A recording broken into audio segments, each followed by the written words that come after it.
ಆವಾಗ ಬಾಬಾ ಸಾಹೇಬ್ರಿಗೆ ಅವ್ನು ಹೇಳ್ತಾನೆ, ನಾನು ನನ್ನ ಮಕ್ಕಳು 5 ಜನ ಇದ್ದೀವಿ, ನಮ್ಮ ಅಣ್ಣ ಇದ್ದಾನೆ, ಅವ್ರಿಗೆ ಒಂದು 6 ಜನ ಮಕ್ಕಳು, ದೊಡ್ಡ ಕುಟುಂಬ ಇದೆ ನಿಮ್ದು.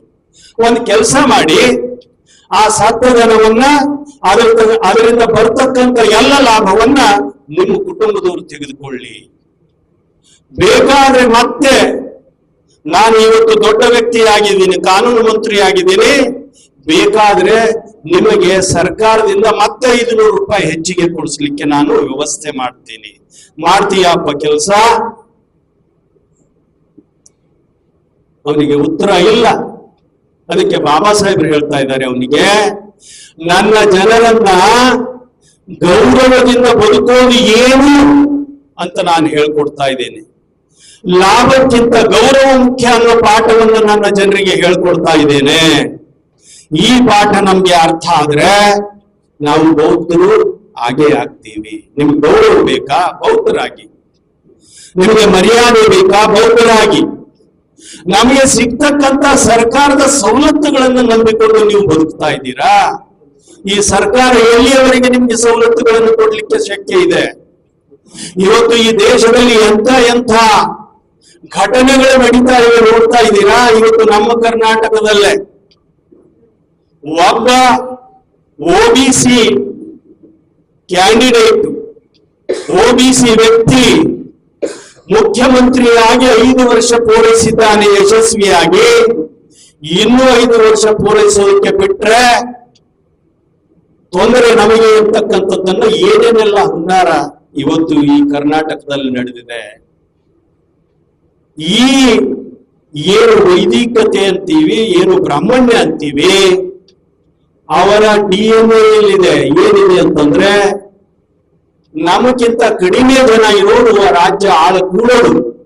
ಅದಕ್ಕಾಗಿ ಹುನ್ನಾರದಿಂದ ಏನ್ ರಿಸರ್ವೇಶನ್ ಅಂತಿರೋ, ರೆಪ್ರೆಸೆಂಟೇಷನ್ ಅಂತಿರೋ, ಅದನ್ನ ಯಾವ ರೀತಿಯಾಗಿ ಡೈಲ್ಯೂಟ್ ಮಾಡ್ತಕ್ಕಂಥ ಕೆಲಸವನ್ನ ಮಾಡ್ತಾ ಇದ್ದಾರೆ. ನಮ್ಮದೇ ಮಂತ್ರಿಗಳಿದ್ದಾರೆ, ಆದ್ರೆ ನಮ್ಮ ಮಕ್ಕಳಿಗೆ ಸಿಗ್ತಕ್ಕಂಥ ಸ್ಕಾಲರ್ಶಿಪ್ ಸಿಗ್ತಾ ಇಲ್ಲ. ಆ ಹಣವನ್ನ ಡೈವರ್ಟ್ ಮಾಡಿ ಗ್ಯಾರಂಟಿಗಳಿಗೆ ಕೊಡಲಾಗ್ತಾ ಇದೆ. ಹಾಗಾದ್ರೆ ಇಂಥ ಸರ್ಕಾರದ ಸವಲತ್ತುಗಳನ್ನು ನಂಬಿಕೊಂಡು ನೀವು ಮರ್ಯಾದೆಯಿಂದ ಬದುಕೋದನ್ನ ಬಿಟ್ಟು ಬಿಡ್ಲಿಕ್ಕೆ ತಯಾರಿದ್ದೀರಿ ಅಂತಂದ್ರೆ ಬಾಬಾ ಸಾಹೇಬ್ರು ನಿಮ್ಗೆ ಅರ್ಥ ಆಗಿಲ್ಲ ಅಂತ ನಾವು ತಿಳಿದುಕೊಳ್ಬೇಕಾಗ್ತದೆ. ಬಾಬಾ ಸಾಹೇಬ್ರು ಏನ್ ಹೇಳ್ತಾರೆ? ಮರ್ಯಾದೆಯಿಂದ ಬದುಕೋದು. ಎಲ್ಲಿ ನಿಮಗೆ ಮರ್ಯಾದೆ ಇಲ್ವೋ ಅಲ್ಲಿ ನಿಮ್ಮ ಚಪ್ಪಲಿಗಳನ್ನು ಸಹ ಹಿಡಿದುಕೊಳ್ಳುವುದು ಅಂತಕ್ಕಂಥ ಇನ್ನೇನು ಹೇಳ್ಬೇಕು ನಿಮ್ಗೆ? ಎಲ್ಲಿ ನಿಮ್ಗೆ ಮರ್ಯಾದೆ ಸಿಗೋದಿಲ್ವೋ ಅಲ್ಲಿ ನಿಮ್ಮ ಚಪ್ಪಲಿಗಳನ್ನು ಸಹ ಹಿಡಿದುಕೊಳ್ಳುವುದು. ಅಂದ್ರೆ ನಿಮ್ಮ ಚಪ್ಪಲಿಗಳಿಗೂ ಸಹ ಮರ್ಯಾದೆ ಇದೆ. ಹಾಗಾದ್ರೆ ಚಪ್ಪಲಿಗಳಿಗೆ ಮರ್ಯಾದೆ ಇದೆ ಅಂದ್ರೆ ಮನುಷ್ಯರಾಗಿ ನಮ್ಗೆ ಮರ್ಯಾದೆ ಇಲ್ವಾ? ಹಾಗಾದ್ರೆ ಜಾತಿ ವ್ಯವಸ್ಥೆಯಲ್ಲಿ ನಾವು ಯಾಕಿರ್ಬೇಕು ಅಂತಕ್ಕಂಥ ಪ್ರಶ್ನೆ ಒಂದು ವೇಳೆ ನಿಮ್ಗೆ ಕಾಡದೆ ಹೋದ್ರೆ, ಒಂದು ವೇಳೆ ನಿಮ್ಮ ನಿದ್ದೆಯನ್ನ ಕೆಡಿಸದೆ ಹೋದ್ರೆ, I am sorry to say you are not Ambedkarite. ತುಂಬಾ ದುಃಖದಿಂದ ಹೇಳ್ಬೇಕಾಗ್ತದೆ, ನೀವು ಅಂಬೇಡ್ಕರೈಟ್ ಅಲ್ಲ ಅಂತ. ಅಂಬೇಡ್ಕರೈಟ್ ಆಗೋದ್ರಿಂದ ಏನೇನ್ ಲಾಭ ಆಗ್ತದೆ ಅನ್ನೋದು ನನ್ನ ಅನುಭವದ ಮಾತನ್ನ ಹೇಳ್ತಾ ಇದ್ದೇನೆ. ನಮ್ಮೂರಲ್ಲಿ ಒಂದು ಮನೆ, ಎಲ್ಲಿ ಮನೆ ಅಂದ್ರೆ ಅದು ತುಂಬಾ ಏನ್ ಹೇಳ್ತೀವಿ ಪಾಶ್ ಕಾಲನಿ. ಶಿವನಗರ ಅಂದ್ರೆ ನಮ್ಮ ಊರಲ್ಲಿ ಪಾಶ್ ಕಾಲನಿ, ಇದು ಎಲ್ಲ ದೊಡ್ಡ ದೊಡ್ಡ ಜಾತಿಯವರು ಇರೋ ಕಾಲನಿ. ಆ ಕಾಲನಿಯಲ್ಲಿ ಒಂದು ಮನೆ, ಆ ಮನೆಯಲ್ಲಿ ಪ್ರೊಫೆಸರ್, ಕೆಮಿಸ್ಟ್ರಿ ಪ್ರೊಫೆಸರು ಮಳೆಗಾಲದಲ್ಲಿ ಮನೆ ಮೇಲೆ ನೀರು ನಿಂತಿದೆ ಅಂತ ಏನೋ ಸ್ವಚ್ಛ ಮಾಡ್ಲಿಕ್ಕೆ ಹೋಗಿ ಅವರು ಮೇಲಿನಿಂದ ಕೆಳಗಡೆ ಬಿದ್ದು ಬಿಡ್ತಾರೆ. ಬಿದ್ದು ಸಾವಾಗ್ತದೆ. ಅವ್ರು ಸಾವಾದ್ಮೇಲೆ ಆ ಮನೆಯವರು, ಇದು ಮನೆ ಅಪಶಕುನ. ಏನ್ ಅಪಶಕುನಪ್ಪ? ಅದು ಏನು ಹೇಳ್ತಾರಲ್ಲ, ವಾಸ್ತು ಪ್ರಕಾಶ ಕಟ್ಟಿದ್ದಿಲ್ಲ ಈ ಮನೆ. ಹಾಗಾಗಿ ಈ ಮನೆ ಯಜಮಾನ ಬಿದ್ದು ಸತ್ತಿದ್ದಾನೆ. ಅದಕ್ಕೆ ಅಪಶಕುನ ಅಂತ ಮನೆಯವರು ಮನೆ ಬಿಟ್ಟು ಹೋಗ್ತಾರೆ, ಮಾರಾಟಕ್ಕೆ ಇಟ್ಟಿರ್ತಾರೆ ಅದು ಮನೆ.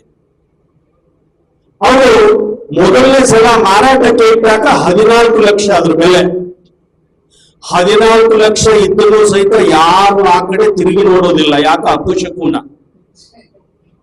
ಯಾರು ನೋಡ್ಲಿಲ್ಲ ಆ ಮನೆ ಕಡೆ ತಿರುಗಿ. ಸುಮಾರು ವರ್ಷಗಳು ಹೋದು, 3-4 ವರ್ಷ ಅದು ಮನೆಯಲ್ಲೆಲ್ಲ ಹುಲ್ಲು ಕಡ್ಡಿ ಎಲ್ಲ ಬೆಳಿಲಿಕ್ಕೆ ಪ್ರಾರಂಭ ಮಾಡ್ತು. ಯಾರು ಆ ಕಡೆ ನೋಡ್ಲಿಕ್ಕೆ ತಯಾರಿಲ್ಲ. ಆವಾಗ ಆ ಬೆಲೆ ಕಡಿಮೆ ಮಾಡಿದ್ರು 9 ಲಕ್ಷಕ್ಕೆ. ಯಾರು ತಗೊಳ್ಳಿಕ್ಕೆ ತಯಾರಿಲ್ಲ. ಆ ವಿಷಯ ನಮ್ಗೆ ಗೊತ್ತಾಯ್ತು. ನಮಗ್ ಗೊತ್ತಾದ್ಮೇಲೆ ನಾವು ತಗೋತೀವಿ. ಅಯ್ಯೋ ಅಪಶಕುನ, ಮನೆ ಯಜಮಾನ್ ತೀರ್ಕೊಂಡಿದ್ದಾನೆ, ಪರವಾಗಿಲ್ಲ ಇರ್ಲಿ ತಗೊಳ್ತೀವಿ. ನಾವು ಅವ್ರ ಜೊತೆ ಕೂತಾಗ 9 ಲಕ್ಷ ಹೋಗಿ 7 ಲಕ್ಷಕ್ಕೆ ನನಗೆ ಆ ಮನೆ ಸಿಕ್ತು. 60x40 ಪ್ಲಾಟು, 5 ದೊಡ್ಡ ದೊಡ್ಡ ಕೋಣೆಗಳು, ಮೇಲೆ ಒಂದು ಕೋಣೆ. ಅದಕ್ಕೆ ಚೆನ್ನಾಗಿ ನಾವು ತಗೊಂಡಾಗಲೂ ಕೆಲವರು ಸಲಹೆ ಕೊಡ್ಲಿಕ್ಕೆ ಬಂದ್ರು ನನಗೆ. ಸರ್, ಇದು ವಾಸ್ತು ಇಲ್ಲ, ಅಡಿಗೆ ಮನೆ ಈ ಕಡೆ ಇರಬೇಕು, ಬಾತ್ರೂಮ್ ಆ ಕಡೆ ಇರಬೇಕು ಅಂತ ಕೇಳಿದಾಗ ನಾನು ಹೇಳ್ದೆ, ಇದು ಮನೆ ತಗೊಳ್ಳಿಕ್ಕೆ ಬೇಕಾದಷ್ಟು ಕಷ್ಟಪಟ್ಟು ತಗೊಂಡಿದ್ದೀನಪ್ಪ, ಈಗ ಹಣ ಇಲ್ಲ, ಚೇಂಜ್ ಮಾಡ್ಬೇಕಾ, ಕೊಡು, ಹಣ ಕೊಡು, ನಾನು ಚೇಂಜ್ ಮಾಡ್ಕೊತೀನಿ, ಇಲ್ಲ ಅಂತಂದ್ರೆ ಮಾಡಲ್ಲ. ಅವನು ಹೋಗ್ಬಿಟ್ಟ. ಅದೇ ಮನೆಯಲ್ಲಿ 2005ರಲ್ಲಿ ನಾನು ಎಂಟ್ರಿ ಮಾಡಿದೆ. ಎಂಟ್ರಿ ಮಾಡಿದ್ಮೇಲೆ ನನ್ನ ಮಗ ಒಬ್ರು ಡಾಕ್ಟರ್ ಆದ್ರು, ನನ್ನ ಮಗ ಒಬ್ರು MBA ಇಂಜಿನಿಯರಿಂಗ್ ಮುಗಿಸಿ ಇಲ್ಲೇ ಬೆಂಗಳೂರಲ್ಲಿ ನೌಕರಿ ಮಾಡ್ತಾ ಇದ್ದಾನೆ, ಮನೆ ಖರೀದಿ ಮಾಡಿದ್ದಾನೆ. ಇನ್ನೊಬ್ಬ ಮಗಳು ಮುಂಬೈನಲ್ಲಿ ಇಂಜಿನಿಯರ್ ಇದ್ದಾಳೆ. ಇವತ್ತು ಆ ಮನೆಯ ಬೆಲೆ 1.5 ಕೋಟಿ. ಏನು ಚೇಂಜ್ ಮಾಡಿಲ್ಲ ನಾನು. ಈ ಧೈರ್ಯ ನನಗೆ ಎಲ್ಲಿಂದ ಬಂದಿದೆ ಅಂತಂದ್ರೆ ಬಾಬಾ ಸಾಹೇಬರು ಮತ್ತು ಬುದ್ಧರಿಂದ ಬಂದಿದೆ. ಈ ಲಾಭ ನನಗೆ ಆಗಿದೆ. ನಾನು ಸುಳ್ಳು ಹೇಳ್ತಾ ಇಲ್ಲ, ನಾನು ಸುಳ್ಳು ಹೇಳೋನಲ್ಲ. ಸೊ ಲಾಭ ಆಗ್ತದೆ. ಬುದ್ಧರಾದ್ಮೇಲೆ, ಬಾಬಾ ಸಾಹೇಬ್ರ ಆದ್ಮೇಲೆ, ಅವ್ರ ವಿಚಾರಗಳ ಮೇಲೆ ನಡೆದ ಮೇಲೆ ಲಾಭ ಆಗ್ತದೆ. ಯಾಕೆ ಅಂತಂದ್ರೆ ಮನಸ್ಸಿನಲ್ಲಿ ಯಾವುದೇ ರೀತಿಯ ಗೊಂದಲಗಳಿರೋದಿಲ್ಲ. ನಮ್ಮ ನಿರ್ಧಾರಗಳು ಸ್ಪಷ್ಟವಾಗಿರ್ತವೆ. ನಾವೇ ನಿರ್ಧಾರ ತೆಗೆದುಕೊಳ್ಳಬಹುದು. ನಮ್ಮ ಮಗನ ಮದುವೆ ಮಾಡುವುದಕ್ಕಾಗಿ ಅವನ ತಿಥಿಯನ್ನ ತೆಗೆಯೋದಕ್ಕೆ, ಅಥವಾ ಅದು ಏನ್ ಹೇಳ್ತಾರಲ್ಲ ಅಂದ್ರೆ ಗೊತ್ತೂ ಆಗೋದಿಲ್ಲ, ಭಾಷೆನೇ ಬರೋದಿಲ್ಲ ನನಗೆ. ಅದು ಬೇರೆಯವ್ರ ಹತ್ರ ತೋರಿಸ್ಲಿಕ್ಕೆ ಹೋಗೋದಕ್ಕೆ ಅವಕಾಶ ಇಲ್ಲವೇ ಇಲ್ಲ. ನಿಮ್ಮ ನಿರ್ಧಾರಗಳು ಬಹಳ ಸ್ಪಷ್ಟವಾಗಿರ್ತಕ್ಕಂಥ ನಿರ್ಧಾರಗಳಾಗಿರ್ತವೆ. ಅದಕ್ಕೆ ಬುದ್ಧ ಅಂತಂದ್ರೆ ಬೆಳಕು. ಹೌದಲ್ಲ? ಅತ್ತ ದೀಪ ಭವ, ನಿನಗೆ ನೀನೇ ಬೆಳಕು. ನಿನ್ನನ್ನು ಬಿಟ್ಟು ಬೇರೆ ಹೊರಗಡೆ ಬೆಳಕಿಲ್ಲ. ಎಲ್ಲಿ ಪ್ರಜ್ಞೆ ಮೂಡ್ತದೆ, ಎಲ್ಲಿ ನಿನಗೆ ಅರಿವು ಮೂಡ್ತದೆ, ಎಲ್ಲಿ ನಿನಗೆ ಎಲ್ಲವೂ ಸ್ವಚ್ಛವಾಗಿ ಪ್ರಕಟವಾಗ್ತದೆ, ಅಂದಮೇಲೆ ನೀನು ಸಂಶಯಕ್ಕೆ ಯಾವುದೇ ರೀತಿಯ ದಾರಿಗಳೇ ಇರೋದಿಲ್ಲ.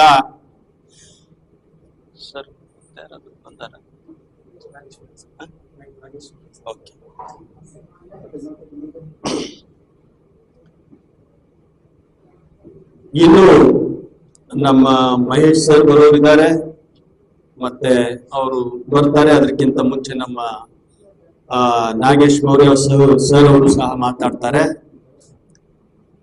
ಈ ಆತ್ಮವಿಶ್ವಾಸ ಅನ್ನೋದೇನಿದೆಯಲ್ಲ, ಅದು ದೊಡ್ಡ ಮಿರಾಕಲ್ ಅನ್ನ ಮಾಡ್ತದೆ ನಮ್ಮ ಜೀವನದಲ್ಲಿ. ಬಾಬಾ ಸಾಹೇಬರು ಸಂವಿಧಾನ ಬರೀಲಿಕ್ಕೆ ಯಾಕೆ ಸಾಧ್ಯ ಆಯ್ತು? ಬಾಬಾ ಸಾಹೇಬರು ಅದಕ್ಕೆ ಹೇಳ್ತಾರೆ ಒಂದು ಮಾತು, अंबेडकर किसे कहते हैं? अंबेडकर किसे कहते हैं? अंबेडकर उसे कहते हैं जो लाखों की भीड़ के सामने अकेला खड़ा हो जाए. ಲಕ್ಷ ಲಕ್ಷ ಜನರ ಎದುರುಗಡೆ ಒಬ್ಬರು ನಿಲ್ಲುವ ಧೈರ್ಯ ಮಾಡ್ತಾನಲ್ಲ, ಅವನು ಅಂಬೇಡ್ಕರ್. ಆ ಧೈರ್ಯ ಯಾವಾಗ ಬರ್ತದೆ? ಆತ್ಮವಿಶ್ವಾಸ ಇದ್ದಾಗ ಬರ್ತದೆ. ಆ ಆತ್ಮವಿಶ್ವಾಸ ಯಾವಾಗ ಬರ್ತದೆ? ನಿಮ್ಮಲ್ಲಿ ಕ್ಲಾರಿಟಿ ಆಫ್ ಥಾಟ್ ಇದ್ದಾಗ ಬರ್ತದೆ. ಆ ಕ್ಲಾರಿಟಿ ಆಫ್ ಥಾಟ್ ಯಾವಾಗ ಬರ್ತದೆ? ನಮ್ಮ ಮನಸ್ಸು ಶುದ್ಧವಾಗಿದ್ದಾಗ ಬರ್ತದೆ. ಶುದ್ಧವಿರದ ಸಮಾಜದಲ್ಲಿ, ಅಶುದ್ಧವಾದ ಮನಸ್ಸುಗಳ ಮಧ್ಯದಲ್ಲಿ ನಾವು ಶುದ್ಧರಾಗಿ ಹೊರ ಹೊಮ್ಮಿದಾಗ ನಾವು ಅವರಿಗೆ ಎದುರಿಗೆ ನಿಂತು ನಾವು ಅವರಿಗೆ ಉತ್ತರ ಕೊಡ್ತಕ್ಕಂಥ ಆತ್ಮವಿಶ್ವಾಸ ಬರಲಿಕ್ಕೆ ಸಾಧ್ಯ ಇದೆ. ಅದಕ್ಕಾಗಿ ಮೊದಲು ಇರಲಿ, ರಾಜಕೀಯದಲ್ಲಿ ಸಂಖ್ಯೆ ಬೇಕು, ಆದರೆ ಗೌರವದಿಂದ ಬದುಕುವುದಕ್ಕಾಗಿ ಕ್ಲಾರಿಟಿ ಆಫ್ ಥಾಟ್ ಬೇಕು, ವೈಚಾರಿಕ ಸ್ಪಷ್ಟತೆ ಬೇಕು. ನನ್ನ ಸಿದ್ಧಾಂತ ಏನು ಅನ್ನೋದ್ರ ಬಗ್ಗೆ ನನಗೆ ವಿಶ್ವಾಸ ಬೇಕು. ಅಂದಾಗ ಮಾತ್ರ ನಾವು ಗೌರವದಿಂದ ಬದುಕಲಿಕ್ಕೆ ಸಾಧ್ಯ ಆಗ್ತದೆ, ಇಲ್ಲ ಅಂತಂದ್ರೆ ಸಾಧ್ಯ ಆಗೋದಿಲ್ಲ. ಅದಕ್ಕಾಗಿ ಕೊನೆಗೆ ಬುದ್ಧನ ಒಂದು ದೃಷ್ಟಾಂತವನ್ನ ಹೇಳಿ ನನ್ನ ಮಾತುಗಳನ್ನ ಮುಗಿಸ್ತೇನೆ. ಹೀಗೆ ಬುದ್ಧ ತನ್ನ ವಿಚಾರಗಳನ್ನ ಜನರ ಜೊತೆ ಹಂಚಿಕೊಳ್ತಾ ಇದ್ರು. ಆ ಸಂದರ್ಭದಲ್ಲಿ ಒಬ್ಬ ಬ್ರಾಹ್ಮಣ, ಅವನ ಹೆಸರು ಮೊಗ್ಗಲಾನ ಅಂತ, ಅವನು ಸಹ ಸುಮಾರು ದಿವಸಗಳ 8-10 ದಿವಸ ಬುದ್ಧರ ಮಾತುಗಳನ್ನ ಕೇಳಲಿಕ್ಕೆ ಬಂದು ಹೋಗ್ತಾ ಇದ್ದ. 100,000 ಜನ ಬರ್ತಾ ಇದ್ರು. ಆ ಸಂದರ್ಭದಲ್ಲಿ ಆ ಮೊಗ್ಗಲಾನನು ಬುದ್ಧರ ಹತ್ರ ಒಂದು ದಿವಸ ಬರ್ತಾನೆ. ಬುದ್ಧರೇ, ನನಗೆ ಒಂದು ಸಂಶಯ, ಕೇಳು. ಏನಿಲ್ಲ, ನಿಮ್ಮ ಮಾತುಗಳನ್ನ ಕೇಳೋದಕ್ಕೆ 1,000 ಜನ ಸೇರ್ತಾ ಇದ್ದಾರೆ, ನಾನು ಬಂದು ಕೇಳ್ತಾ ಇದ್ದೀನಿ. ಆದ್ರೆ ನಿಮ್ಮ ಮಾತುಗಳು ಕೇಳುವವರೆಲ್ಲ ಪರಿವರ್ತಿತರ ಆಗಿಲ್ಲ ಅಂತ ನನಗನ್ನಿಸ್ತಾ ಇದೆ. ನಿಮ್ಮ ಮಾತುಗಳನ್ನು ಕೇಳುವವರೆಲ್ಲ ಪರಿವರ್ತನೆ ಆಗಿಲ್ಲ. ಬಹಳ ಜನ ಬರ್ತಾರೆ, ಕೇಳ್ತಾರೆ, ಹಾಗೆ ಇರ್ತಾರೆ, ಅವರಲ್ಲಿ ಯಾವುದೇ ರೀತಿಯ ಪರಿವರ್ತನೆ ಆಗಿಲ್ಲ. ಕೆಲವರಲ್ಲಿ ಮಾತ್ರ ಪರಿವರ್ತನೆ ಆಗಿರೋದು ನಾನು ಮನಗಂಡಿದ್ದೇನೆ. ಮತ್ತೆ ಕೆಲವರಲ್ಲಿ ಅರ್ಧಮರ್ಧ ಪರಿವರ್ತನೆ ಆಗಿದೆ, ಸಂಪೂರ್ಣವಾಗಿ ಪರಿವರ್ತನೆ ಆಗಿಲ್ಲ. ಹಾಗಾದ್ರೆ ನೀವು ಎಲ್ಲವನ್ನ ತಿಳಿದುಕೊಂಡವರು, ನೀವು ಹೇಳಿದಾಗ್ಲೂ ಸಹಿತ ಒಂದು ವೇಳೆ ನಿಮ್ಮ ಮಾತುಗಳಿಂದ ಜನ ಪರಿವರ್ತನೆ ಆಗ್ಲಿಲ್ಲ ಅಂದ್ರೆ ನಿಮ್ಮ ಮಾತಿಗೆ ಏನ್ ಸಾರ್ಥಕತೆ ಇದೆ ಅಂತಕ್ಕಂಥ ವಿಚಾರವನ್ನ ಹೇಳ್ತಾನೆ. ಆವಾಗ ಬುದ್ಧರು ಅವನಿಗೆ ಮರು ಪ್ರಶ್ನೆ ಹಾಕ್ತಾರೆ, ನಿನ್ನ ಊರು ಯಾವುದು? ನೀ ಊರಿನವನು ಕಾಣ್ತಾ ಇಲ್ಲ ಅಂದಾಗ ಅವನು ಹೇಳ್ತಾನೆ, ನಾನು ಪಕ್ಕದ ಊರಿನವನು, ಆದ್ರೆ ಕಳೆದ 1 ವರ್ಷದಿಂದ ಇದೇ ಊರಲ್ಲಿದ್ದೀನಿ ಅಂತ ಹೇಳ್ತಾನೆ. ಹಾಗಾದ್ರೆ ಪಕ್ಕದ ಊರು ರಾಜಗೃಹದ. ರಾಜಗೃಹಕ್ಕೆ ಹೋಗೋ ಪ್ರತಿಯೊಂದು ದಾರಿ ನಿನಗೆ ಗೊತ್ತಿರಬಹುದಲ್ಲ? ಹೌದು, ಗೊತ್ತಿದೆ. ಹಾಗಾದ್ರೆ ರಾಜಗೃಹಕ್ಕೆ ಹೋಗೋದಕ್ಕಾಗಿ ಕೆಲವರು ನಿನ್ನ ಹತ್ರ ಬಂದು ದಾರಿ ಬಗ್ಗೆ ಮಾಹಿತಿ ಪಡೆದುಕೊಳ್ಬಹುದಲ್ಲ? ಹೌದು, ಕೇಳಿದವ್ರಿಗೆ ನಾನು ಹೇಳ್ತೀನಿ. ಕರೆಕ್ಟ್ ಆಗಿ ಹೇಳ್ತೀಯೋ ಅಥವಾ ತಪ್ಪಾಗಿ ಹೇಳ್ತೀಯೋ? ಇಲ್ಲ, ನಾನು ಕರೆಕ್ಟ್ ಆಗಿ ಹೇಳ್ತೀನಿ. ಈ ರೀತಿ ಹೋಗು, ಆ ರೀತಿ ಹೋಗು, ಈ ದಾರಿ ನೇರವಾಗಿ ಹೋಗ್ತದೆ, ಈ ದಾರಿ ವಕ್ರವಾಗಿ ಹೋಗ್ತದೆ, ಈ ದಾರಿ ಸುತ್ತಕೊಂಡು ಹೋಗ್ತದೆ ಅಂತ ಎಲ್ಲ ದಾರಿಗಳ ಬಗ್ಗೆ ಅವರಿಗೆ ಹೇಳ್ತೀನಿ. ಹಾಗಾದ್ರೆ ನೀನು ಹೇಳಿದ ಮೇಲೆ ನಿನ್ನಿಂದ ಕೇಳ್ಕೊಂಡವರೆಲ್ಲರೂ ರಾಜಗೃಹಕ್ಕೆ ಹೋಗಿದ್ದಾರಾ? ಆವಾಗ ಅವನಂತಾನೆ, ಹಾಗೆ ಹೇಳಲಿಕ್ಕೆ ಆಗೋದಿಲ್ಲ. ನನ್ನಿಂದ ಮಾಹಿತಿ ಪಡೆದುಕೊಂಡವರೆಲ್ಲರೂ ರಾಜಗೃಹಕ್ಕೆ ಹೋಗಿದ್ದಾರೆ ಅಂತ ಹೇಳಲಿಕ್ಕೆ ಆಗೋದಿಲ್ಲ. ಯಾರಿಗೆ ಹೋಗುವ ಇಚ್ಛೆ ಇದೆ, ಹೋಗುವುದು ಅನಿವಾರ್ಯ ಇದೆ, ಅವರು ಹೋಗಿರ್ತಾರೆ. ಯಾರು ಸುಮ್ಮನೆ ಮಾಹಿತಿಗಾಗಿ ಕೇಳ್ಕೊಂಡಿದ್ದಾರೆ ಅವರು ಹೋಗ್ಲಿಕ್ಕಿಲ್ಲ. ಯಾರು ಸುಮ್ಮನೆ ಅರ್ಧಮರ್ಧ ಮನಸ್ಸಿನಿಂದ ಕೇಳ್ಕೊಂಡಿದ್ದಾರೆ, ಅರ್ಧ ದಾರಿಗೆ ಹೋಗಿ ತಿರುಗಿ ಬೇರೆ ಕಡೆ ಹೋಗಿರ್ಬೋದು. ಈ ಸಾಧ್ಯತೆ ಇದೆ ಅಂತ ಹೇಳ್ತಾನೆ ಅವನು. ಆವಾಗ ಬುದ್ಧ ಅವನ ಪ್ರಶ್ನೆಗಳ ಮುಖಾಂತರನೇ ಉತ್ತರ ಕೊಡ್ತಾರೆ. ನೋಡಪ್ಪ, ನಾನು ಮಾಡ್ತಾ ಇರೋದೇ, ನಾನೇನ್ ಮಾಡ್ತಾ ಇದ್ದೀನಿ? ನಾನು ಮಾಡ್ತಾ ಇರೋದೇ. ಈಗ ಎಲ್ಲರೂ ಪರಿವರ್ತನೆ ಆಗಿಲ್ಲ ಅಂತಂದ್ರೆ ಅದು ನನ್ನ ತಪ್ಪಲ್ಲ, ಹೇಳುವವನ ತಪ್ಪಲ್ಲ, ಕೇಳುಗರ ತಪ್ಪು. ಒಂದು ವೇಳೆ ಅವರಿಗೆ ಇಚ್ಛೆ ಇದ್ರೆ, ಅವರಿಗೆ ಮನಸ್ಸಿದ್ರೆ, ಅವರು ನಾನು ತೋರಿಸಿರುವ ದಾರಿಯ ಮೇಲೆ ಹೋಗ್ತಾರೆ. ಒಂದು ವೇಳೆ ಅವರಿಗೆ ಇಚ್ಛೆ ಇಲ್ಲದೆ ಇದ್ರೆ ಅವ್ರಿಗೆ ಬೇಕಾಗಿರೋ ದಾರಿ ಮೇಲೆ ಅವ್ರು ಹೋಗ್ತಾರೆ. ನನ್ನ ಕೆಲಸ ಏನು? ಸರಿಯಾದ ಮಾರ್ಗವನ್ನ ತೋರಿಸುವುದಾಗಿದೆ, ವಿನಃ ಅವರನ್ನ ನನ್ನ ಹೆಗಲ ಮೇಲೆ ಕೂಡಿಸಿಕೊಂಡು ಇಲ್ಲ ಸಲ್ಲದ ಸುಳ್ಳುಗಳನ್ನ ಹೇಳಿ ಸತ್ತ ಮೇಲೆ ನಿಮ್ಗೆ ಸ್ವರ್ಗಕ್ಕೆ ಕಳಿಸ್ತೇನೆ, ಸತ್ತ ಮೇಲೆ ನಿಮ್ಗೆ ನರಕಕ್ಕೆ ಕಳಿಸ್ತೇನೆ. ಈ ಭೂಮಿಯ ಮೇಲಿನ ಜೀವನ ನೆಪ ಮಾತ್ರ. ಎಲ್ಲವೂ ಯಾವುದು ಸತ್ಯ? ಸತ್ತ ಮೇಲೆ ಏನು ಜೀವನ ಇದೆ ಅದು ಬಹಳ ದೊಡ್ಡ ಸತ್ಯ ಅಂತ ನಿಮ್ಮನ್ನ ನಂಬಿಸಿ ಸುಳ್ಳು ಹೇಳಿ ಎಲ್ಲ ಯಾತನೆಗಳಿಗೆ ಒಳಗೆ ಮಾಡ್ತಕ್ಕಂಥ ಏನು ವ್ಯವಸ್ಥೆ ಇದೆ ಅದರಿಂದ ಮುಕ್ತರಾಗಬೇಕಾದ್ರೆ ಬುದ್ಧರ ಹತ್ರ ಬನ್ನಿ ಅಂತಕ್ಕಂಥ ಸಂದೇಶವನ್ನ ಈ ಬಾಬಾ ಸಾಹೇಬರು ಕೊಟ್ಟರು. ಆ ಸಂದೇಶ ನಿಮ್ಗೆ ಅರ್ಥ ಆದ್ರೆ ಬರ್ತೀರಾ, ಬರಬೇಕು ಅಂತಕ್ಕಂಥ ಆಶೆ ನಮ್ದಿದೆ. ಬರಬೇಕು ಅಂತಕ್ಕಂಥ ಪ್ರಯತ್ನವನ್ನೇ ಜನಪರ ವೇದಿಕೆ ಮಾಡ್ತಾ ಇದೆ. ಬರಲೇಬೇಕು ಅಂತಕ್ಕಂಥ ಇಚ್ಛೆ ನಮ್ಮೆಲ್ಲರದಾಗಿರುವುದರಿಂದ ಇವತ್ತು ನಾವು ಇಲ್ಲಿ ಸೇರಿದ್ದೇವೆ. ಬಹುಶಃ ಅದೇ ಇಚ್ಛೆಯನ್ನ ಇಟ್ಕೊಂಡು ನೀವು ಬಂದಿದ್ದೀರಿ.